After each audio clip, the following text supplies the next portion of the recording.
Nous avons reçu l'ensemble des acteurs politiques réunis à l'époque autour de 17 coalitions politiques.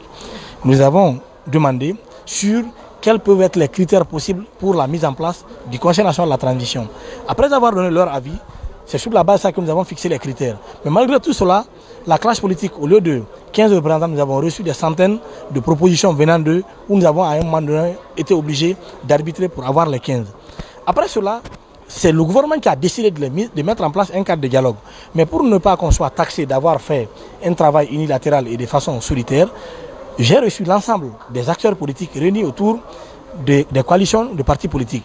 L'ANAD, la coalition dirigée par l'ancien Premier ministre Sidya Touré, la coalition du Dr Ousmane Kaba, la coalition de Elhadji Mohamed Sylla, ainsi de suite.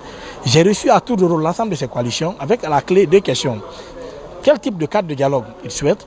Quelles sont les questions qui doivent être discutées autour de ce cadre de dialogue? Ils ont tous répondu. Mais pour les mesures de prudence, j'ai écrit un courrier en leur demandant d'écrire formellement leurs propositions. Toutes ces coalitions de partis politiques ont écrit de façon formelle le type de cadre de dialogue qu'ils souhaitent que le gouvernement mette en place et les questions qu'ils souhaitent qui doivent être discutées à l'intérieur de ce cadre de dialogue. Si vous voulez, après cette entrevue, je serai disposé à vous donner les copies des propositions qui ont été à l'époque envoyées par ces acteurs politiques. Maintenant, c'est sur la base de leurs propositions-là que nous avons mis en place le cadre. Lorsque le cadre a été mis en place, au début, tous les acteurs venaient. Mais je vais vous dire, ce n'est pas un problème de dialogue.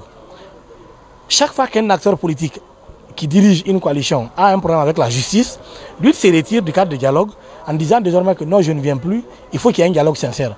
Le dialogue sincère, ce veut dire quoi? L'abandon des poursuites judiciaires. Pourtant, lors des concertations au Palais du Peuple, ce sont ces mêmes acteurs qui nous ont dit que le peuple de Guinée a été trop abusé, qu'il fallait mettre en place une structure qui puisse désormais assurer une certaine moralisation de la gestion publique, qui puisse faire un regard sur le passé en termes de gouvernants, mais aussi qui puisse être aussi une épée sur la tête des gouvernants actuels que nous sommes et des futurs gouvernants de ce pays.